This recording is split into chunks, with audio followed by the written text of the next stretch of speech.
makers and market movers. This is The Pulse with Francine Lacqua. Good morning, everyone, and welcome to The Pulse. I'm Francine Lacqua here in London with the conversations that matter. And here's what's coming up on today's program. European equities and U.S. futures drop as Cleveland Fed President Loretta Mester says the U.S. may need to raise rates once more this year and hold them at higher levels for some time.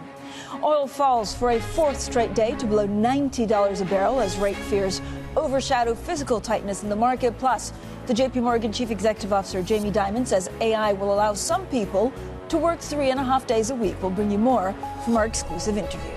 Now let's take a look at the European markets map. A lot of the focus, of course, is on interest rates longer term. A lot of not only, of course, officials from the ECB, but the Fed have been speaking out, giving us a sense of how much longer or for longer they'll stay at these kind of hawkish signaling from the Fed.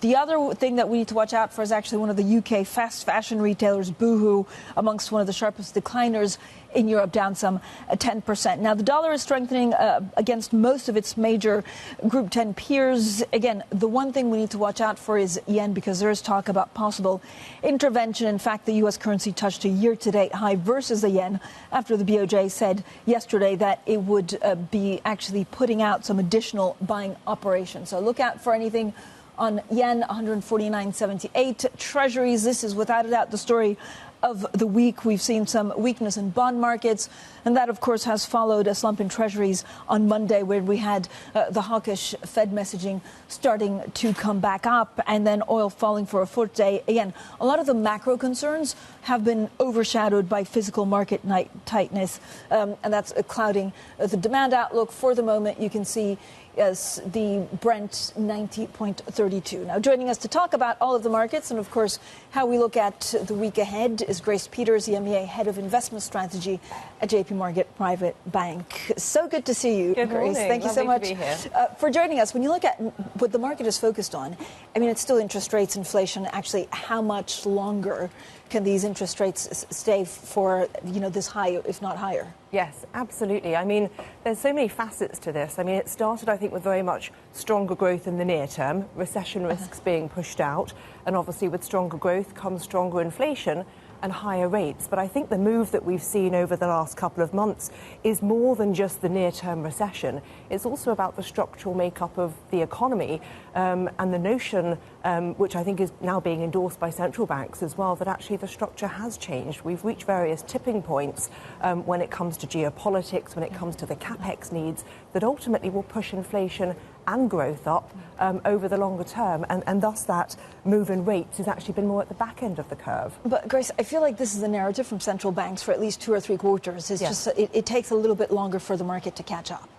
I think that's true, and I think you've also seen, on top of just the growth and inflation, i.e. the monetary policy mix within rates, you've also seen greater term premia reflective of that degree of uncertainty, and obviously increased treasury supply that we're also seeing coming through. So I think when we look at market pricing now, taking the US 10-year as an example, I think markets have caught up. We feel that quite a lot is now in the price. And so, prices can overshoot, but certainly relative to the fundamentals that we see, 10-year treasuries look 20, 30 basis points overvalued on the short term. And Grace, this is what we heard from Loretta Mester yesterday on interest rates.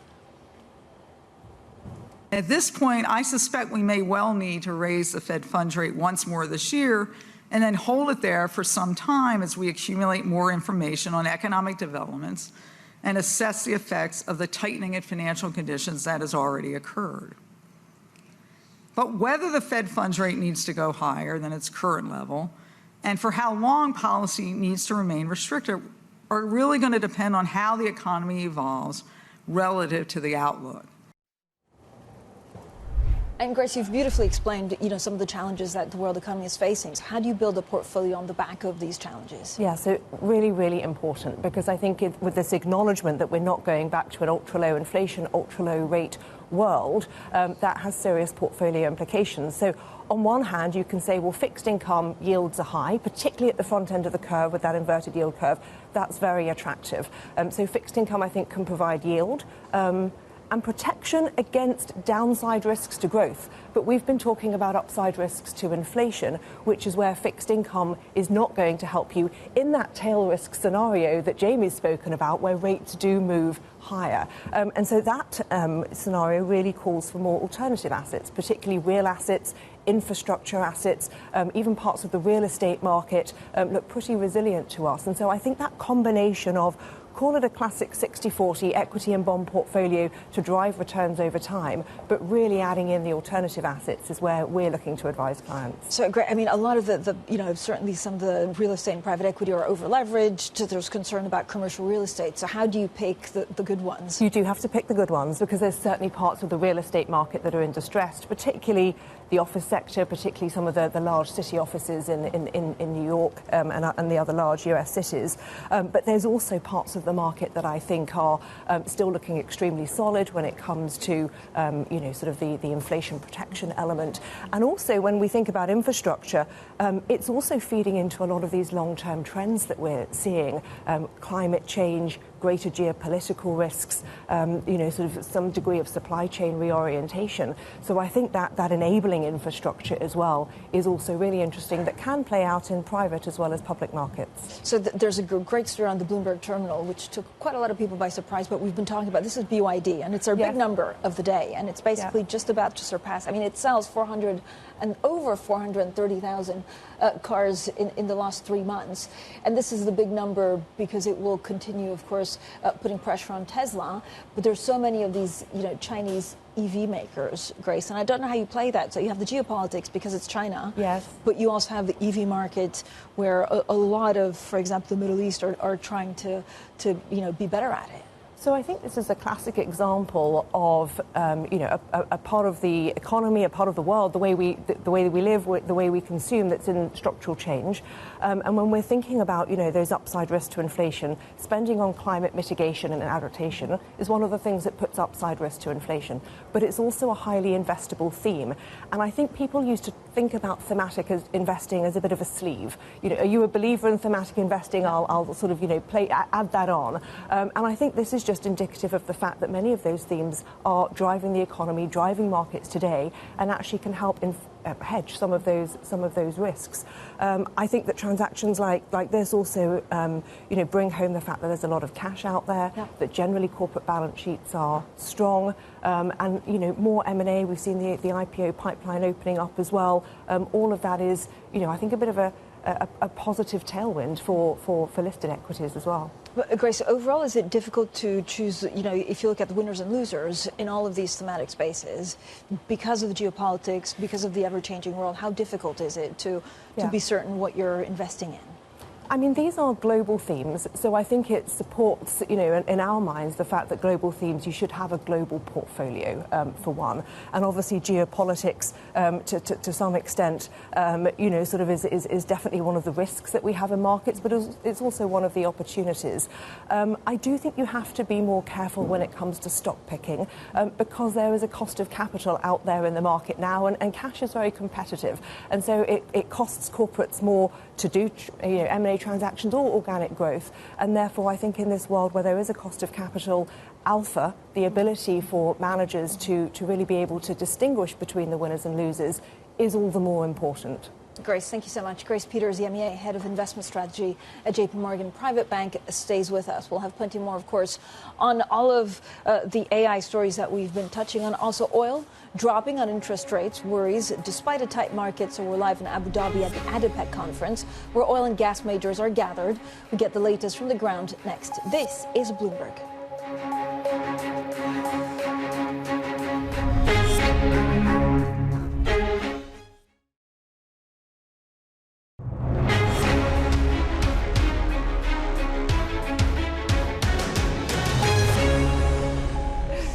The conversations that matter, the insights you need. This is The Pulse. I'm Francine Lacqua here in London. Now, key players from the world's oil and gas industry are at day 2 of the OPEC conference in Abu Dhabi, where Bloomberg Middle East and Africa anchor Youssef Gameldine is also there. So, Youssef, good morning. I mean, it's all about the oil price. What's top of the agenda?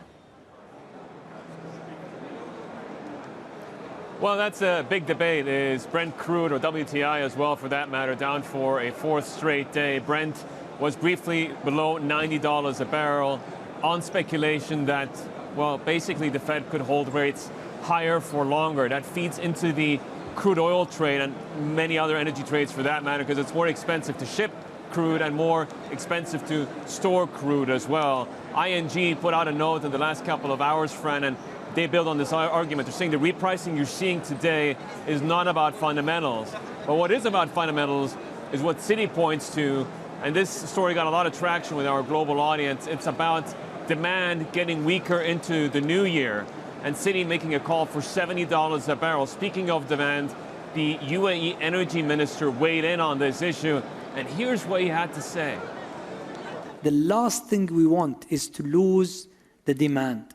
We as producers, we care a lot about that the price is right for the consumers.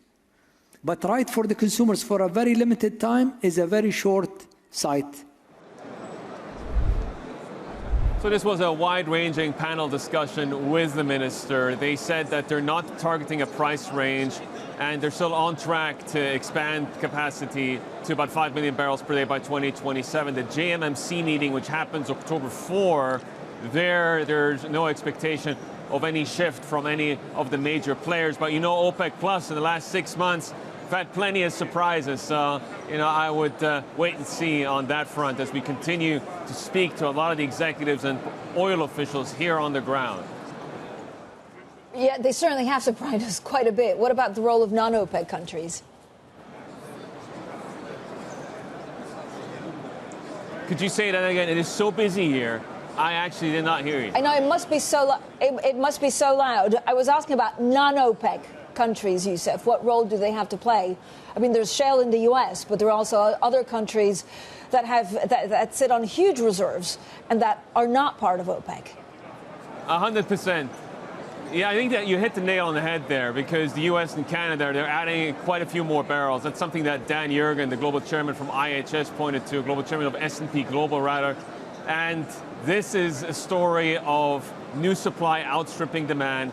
It is something that I spoke to the Egyptian energy minister with just moments ago, and it's something I'm going to pick up with the Indian energy minister within the next hour, just to get a bit of an idea of what's happening on the consumer side of the story and how they're dealing with this energy price volatility, Fran. Youssef, thanks so much. Youssef Gamaldin at the ADIPEC Energy Conference in Abu Dhabi. Now let's bring back Grace Peters, EMEA Head of Investment Strategy at JPMorgan Private Bank. Grace, thank you so much for sticking around. First of all, when you look at oil, this kind of underpins everything, and it's unclear. I mean, there's some calls from banks of it going back to $70. Yeah, so we think oil will drift modestly lower from here, but I think what's really interesting is it links back to our earlier conversation around, higher for longer and what's driving yields. So if we think about oil and the equity markets, both are pro-cyclical risk on assets. So for the part of the stronger for longer that's linked to better growth, that's supported oil just as it supported equities going into the summer. When we start then to think about that risk premia that's come into markets, that's when we start to fear around, demand destruction, which has obviously led into fears in the equity market and fears in the oil market. So oil does feel, our year-end target's around $85 per barrel. Yeah. As such, when we think about impacts to inflation, we're probably going to have a couple of months where inflation starts to sort of flatline, perhaps even headline tick up modestly. But we do still think then, as we go into early next year, that inflation will resume its downward trend. But Grace, I guess underpinning all of this is the cost of credit. Yes. Right. And is this the one thing more than inflation? If you get the cost of credit right, then you're going to be okay. Yes, I think so. It's a tricky thing to get right, because obviously everything is in the mix. But I think that is what the market is trying to figure out at the moment. What is the right risk-free rate? What is the right cost of credit? And thus to price different asset classes off that, mindful of those two-way risks that we mentioned earlier to inflation and to growth in light of some of these structural changes taking place. Grace, we also had the story today about the Bank of Japan and the fact that we were kind of on intervention watch, and for the moment nothing's happening, but certainly on tenterhooks, and they certainly surprised us in the last couple of months. Yeah. Do you have an investment strategy for Japan? Yeah, so Japan's a region that we're neutral overall. We do think ultimately wage inflation is building in Japan, as we've seen in other parts of the world. And at some point, policy normalization, does need to kick in the region. There are pockets of the Japanese equity markets linked to reopening, linked to structural change that we think are interesting, but overall in aggregate, it's a part that we're neutral on. I mean, currency, there's a lot of action in currencies, it seems, in the last week or so. Is that going to be more volatile than other parts of the market? Yes, I mean, currencies, I think, are very much, we tend to think about growth, rate differentials, and then fund flows.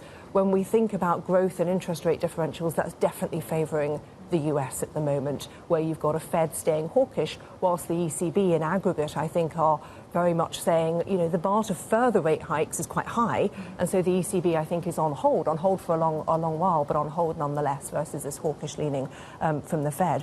When it comes to the fund flows piece, this is where actually I think Europe and Japan as well probably have got the more structural advantage.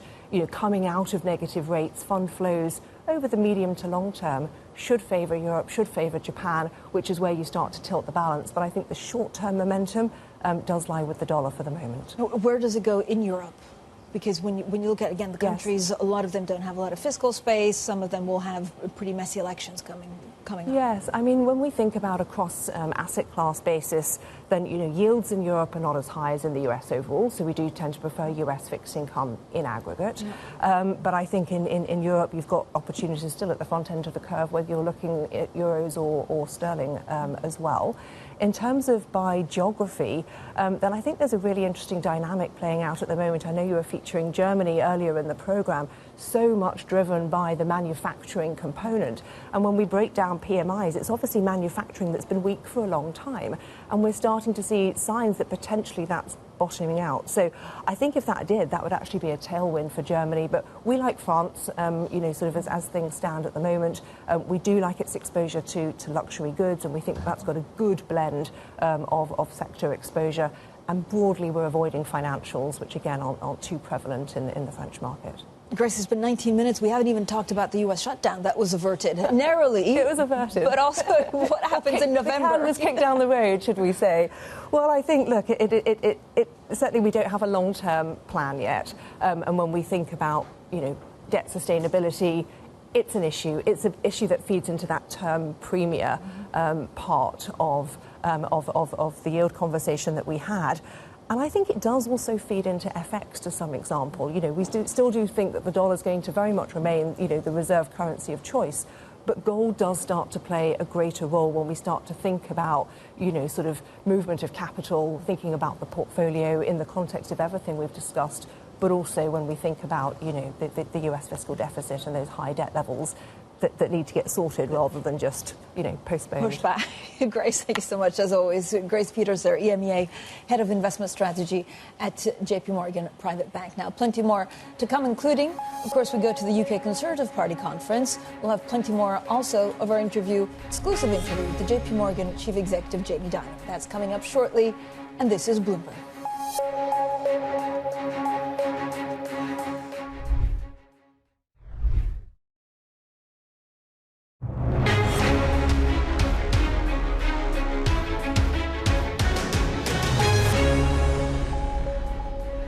The conversations that matter, the insights you need. This is The Pulse. I'm Francine Lacqua here in London. Now let's get up to speed with some of the other top stories on the Bloomberg terminal. And a Bloomberg News investigation has learned that several Taiwanese technology companies are helping Huawei build infrastructure for an under-the-radar network of chip plants across southern China. Now, staff from subsidiaries of Taiwanese chip material reseller Topco Scientific and L&K Engineering were present at the construction site in Shenzhen. It's unclear whether the company's potential involvement violates American sanctions. Well, Bloomberg has approached them for comment. And Republican Congressman Matt Gaetz has officially moved to topple U.S. House Speaker Kevin McCarthy. It sets up a high-stakes vote in a process that has not resulted in a speaker being removed since 1910. Now, McCarthy's embrace of a bipartisan deal to avert a government shutdown triggered the call from the far-right Republican. The House Speaker must call a vote within 2 legislative days.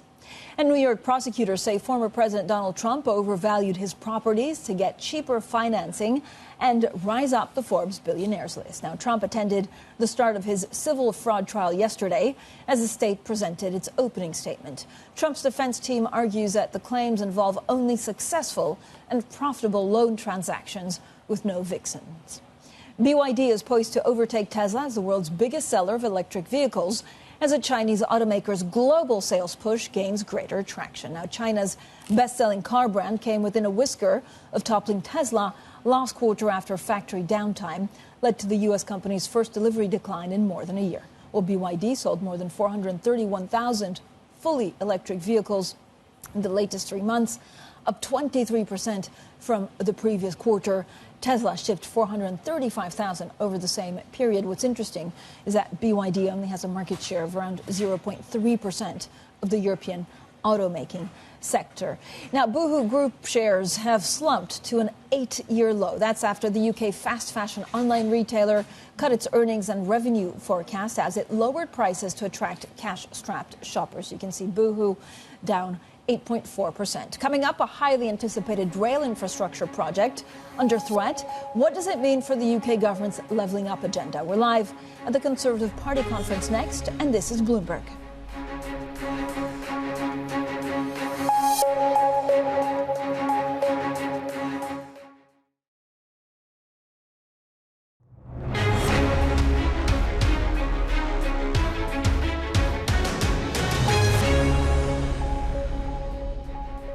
European equities and U.S. futures drop as Cleveland Fed President Loretta Mester says the U.S. may need to raise rates once more this year and hold them at higher levels for some time.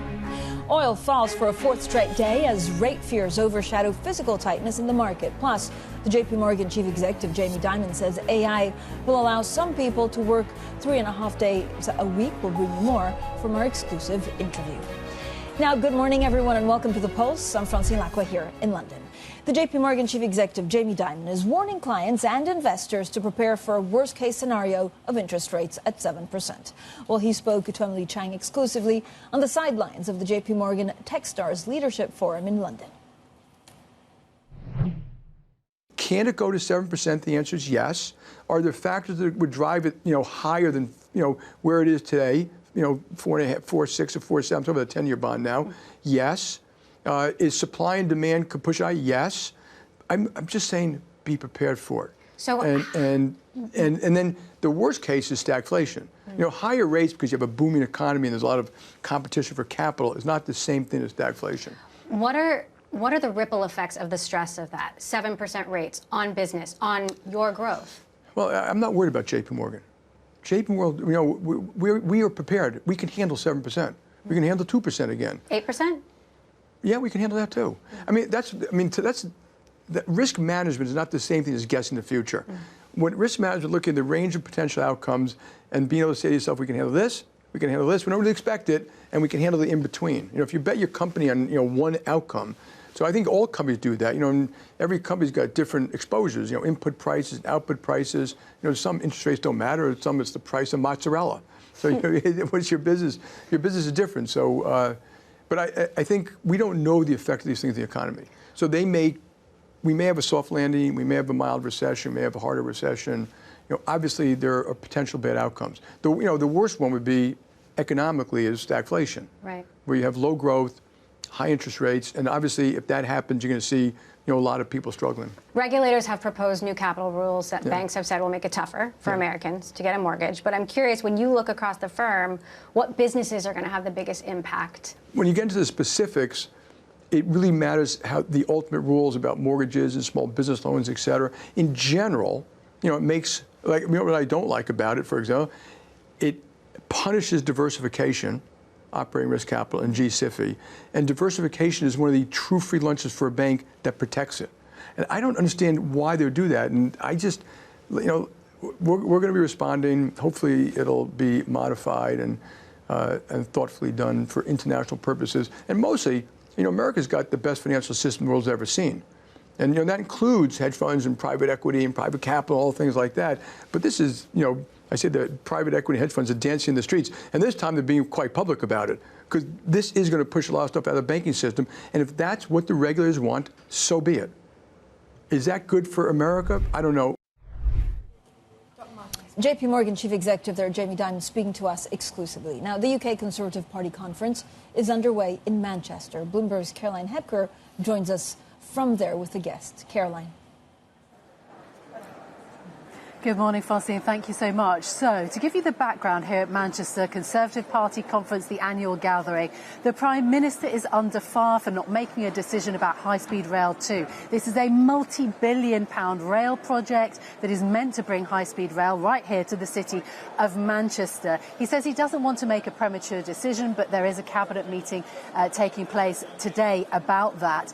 The other issue is around tax cuts. The Chancellor and the Prime Minister have refused to make any pledges or commitments on tax cuts, including in the Chancellor's speech yesterday. But the other big event here in Manchester was the former Prime Minister Liz Truss. Undaunted by her short and pretty disastrous tenure last year, she addressed a packed room of Conservatives just over the road yesterday, making big promises. Make Britain grow again was her tagline. She also talked about the need to build 500,000 homes in the UK. That really is a staggering figure. Joining me now to discuss this and what is happening at Conservative Conference is Rachel Maclean, who is the UK's Housing Minister. Hello. Good morning. Thank you so much for your time and for joining us. Liz Truss advocating for 500,000 homes to be built in Britain. OK, admittedly, she's not in government, but the Liberal Democrats want 400,000 new homes to be built. There are big ambitions. What do the Conservatives want to do? Yes, I mean, look, where I completely agree with Liz is we just need to build more bloody houses, as I think the young Liberals have said. So as Housing Minister, that's my job. I'm getting on with doing that. We've actually had a pretty good record of house building over the last 5 years under this Conservative government. There are some things we are getting right on this agenda, but there's obviously a lot more to do, and that's what we're focused on. We're in the middle of taking some long-term decisions about housing in places like London, Cambridge and Leeds, talking about how we're actually going to, over the long term, grow those places to make sure we've got enough housing for people. OK. Is there a bit of amnesia at this conference? The Conservatives scrapped a target of 300,000 homes to be built a year because it was unachievable. No, we didn't. No, we've never scrapped the housing targets. We still have housing targets of 300,000 homes a year. And if you look at our delivery, we've actually got the highest house building on record in the last 5 years compared to the last 30 years of housing delivery. As I said, there's more to do, but it's completely wrong to say we've scrapped housing targets. We still have those targets, and we're getting on and building those homes. OK, and just to confirm, also we're getting on the Bloomberg terminal this morning, confirmation now that the Prime Minister, Rishi Sunak, is going to hold that cabinet meeting today to make a decision about HS2, the rail project. I mean, this has fissured the Conservative Party, whether, you know, even the Conservative Mayor of the West Midlands, Andy Street, says that backing out of this, it's a once-in-a-generation opportunity and it's missing a key target on levelling up if it is not delivered. If the Prime Minister decides to back out of levelling up, that's a disaster for Britain, isn't it? Well, I don't think you should really frame this as backing out of levelling up. It's not, to be clear. This is one project that was started a long time ago under a different government. Since that time, we have ambitious levelling up projects all over the entire country. We delivered free ports, we delivered investment zones in my own portfolio, we delivered levelling up partnerships. Towns Fund just this week announced £1 billion going to a number of different towns across the country to regenerate their high streets and their town centres. And look, I think the Prime Minister is right, to be honest, with the British public about the cost of HS2. It has spiralled. You know, when I talk to my constituents in Redditch, what they want is decent bus services. They want trains to Birmingham. They want to be able to get around the region. So we obviously have to look at this through the lens of a tight public spending settlement. Look, it is confirmed now that HS2 has now been scrapped, the leg to Manchester. Have you just heard that? Just heard that. I've just been told. Coming in, is it? So right, you're getting the news as I am. OK. OK, awaiting confirmation then in terms of HS2. All right, so we know that there's a cabinet meeting, so we're waiting to understand and get some clarity on this issue. All right, listen, returning to the housing portfolio, your portfolio, the crisis in the rental market, spiralling costs. You've got 3 times the pace of inflation in terms of rental increases in Britain. Again, how does the Conservative government address this pressing issue? It goes back to what I said in answer to your first question. The way we address this crisis is by building more houses of every type. We have a mismatch of supply and demand.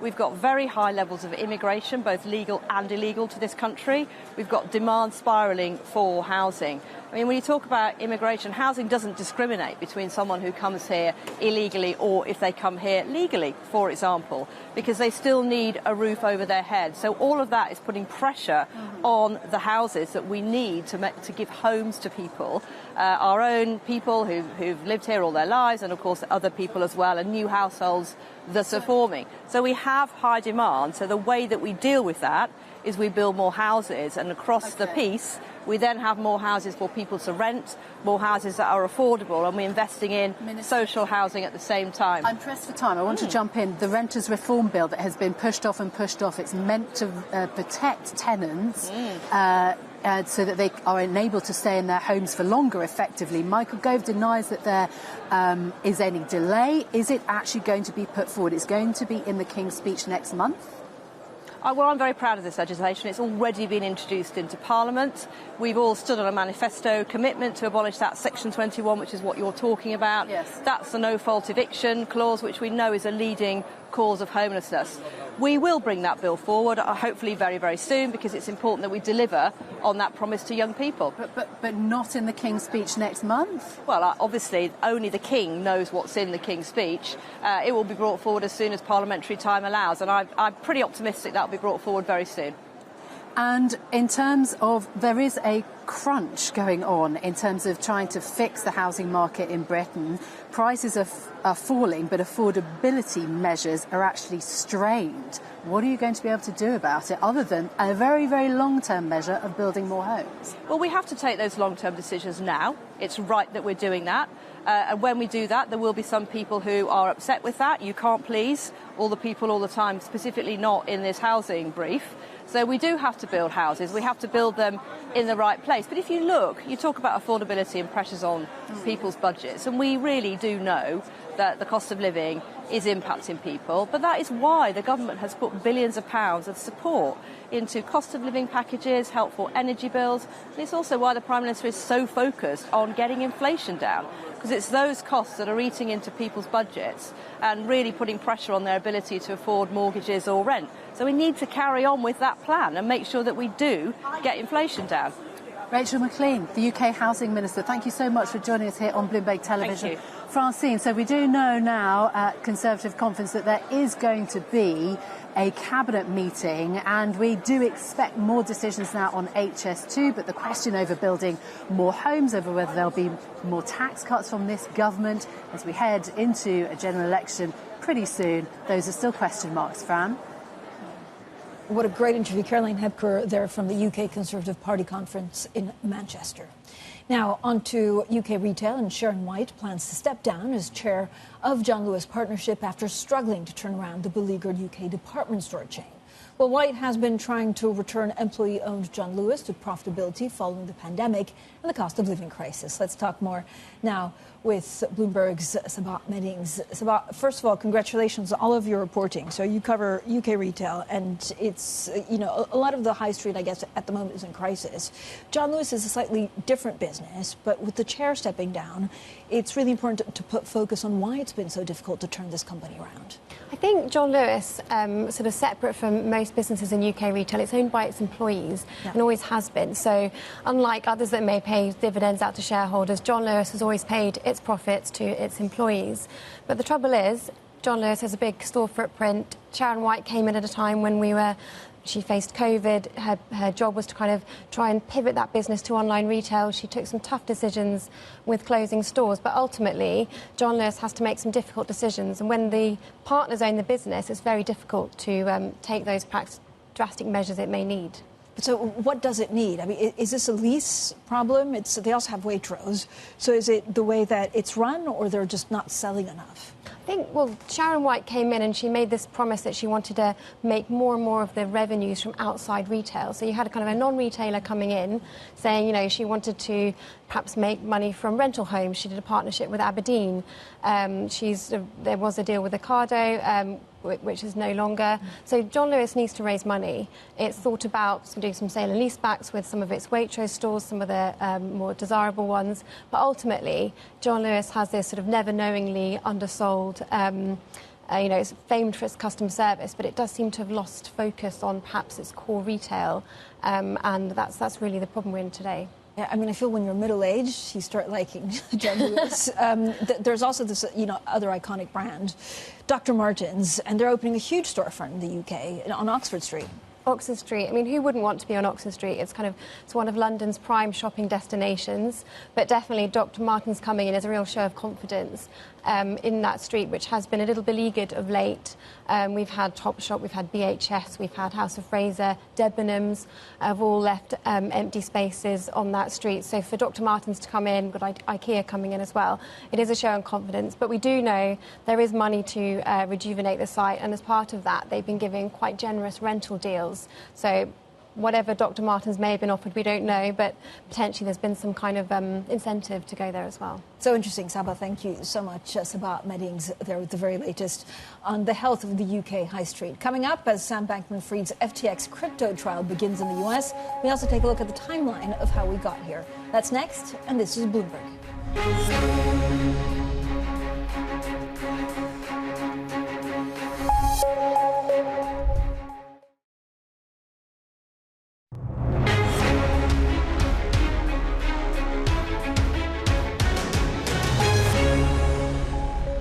The conversations that matter, the insights you need. This is The Pulse. I'm Francine Lacqua here in London.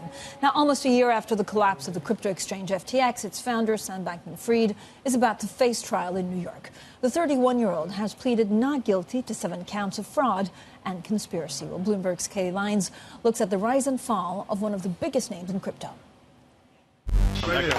In the span of 3 years, Sam Bankman-Fried became one of crypto's biggest stars. In May 2019, Bankman-Fried and business partner Gary Wang founded FTX.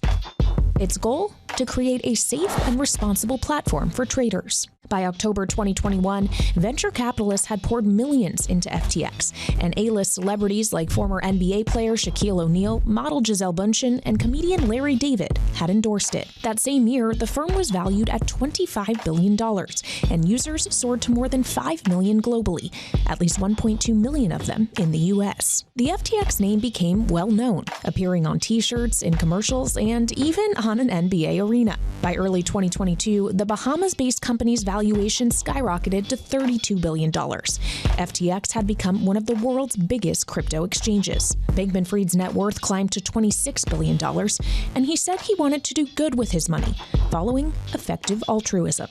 I both think it's not what I should do with my money. I think I should be thinking about how I can help the world with it. The then 30-year-old also became a major political donor. He contributed tens of millions to bipartisan political action committees and frequented Capitol Hill to be a voice for his company and the industry. At the time, he had no plans to slow down. I'm going to be here for the long term. I have no plans to leave. That is not something that is on my horizon. But in November of 2022, things began to unravel. CoinDesk reported that the crypto hedge fund Bankman-Fried had also founded, Alameda Research, had a significant portion of its assets made up of FTT, a token that FTX created. In response, on November 6th, CZ, the CEO of rival crypto exchange Binance, posted to social media saying, quote, "We have decided to liquidate any remaining FTT on our books." The move triggered a massive wave of withdrawals, sort of like a run on the bank, and FTX didn't have the funds to meet them. In a rescue attempt, FTX reached a deal with Binance to sell itself, but Binance backed out. It became very quickly, there was a lot of funds missing, like to the tunes of, double-digit billings. I couldn't trust any of the information in the data room. So by November 11th, it was over. FTX filed for bankruptcy and Bankman-Fried resigned as CEO.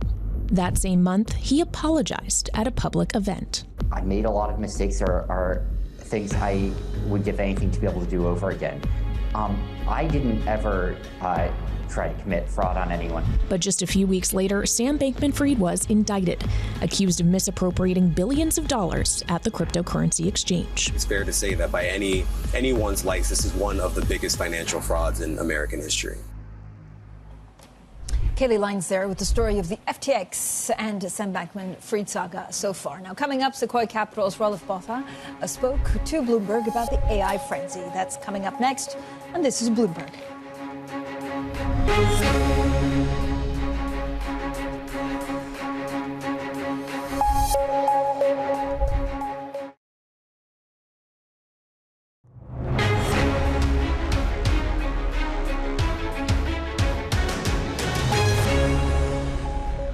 So we've been making very active seed investments. 60% of our investments over the last 12 months have been in around AI. Now, I was in Silicon Valley in the late 90s, and there was a lot of hype around the internet. And we went through a trough of disillusionment at some point around 2002. And I think in the long run, the internet was far more profound than we could have imagined at the time. I think the same may be true for AI. Sequoia Capital managing partner and Stuart Roloff, both out there speaking to Emily Chang about the AI frenzy. Now, while investors have piled into AI bets this year, Wall Street has also been slower to succumb to the new technology. Computers have struggled to decipher noisy markets, but there are signs that this is shifting. Now, for more, let's bring in Bloomberg's cross-asset reporter and author of today's Big Take, Justina Lisa. Justina, first of all, congratulations on a wonderful Big Take. Really interesting, and it's amazing to see the advancement of AI technologies in certain industries, and you kind of take stock of what it means for Wall Street. So is it tougher or easier for Wall Street to take advantage?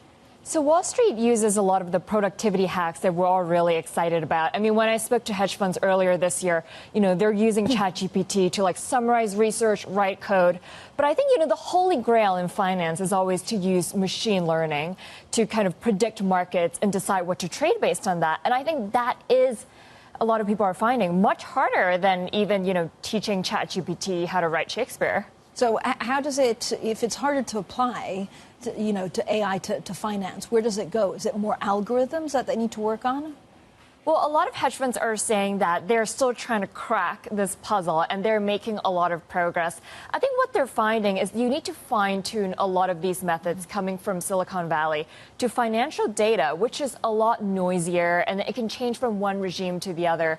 And you actually don't have as much data as you have in, photos of cats and dogs, for instance, right? Because you can't just, generate new days of trading data.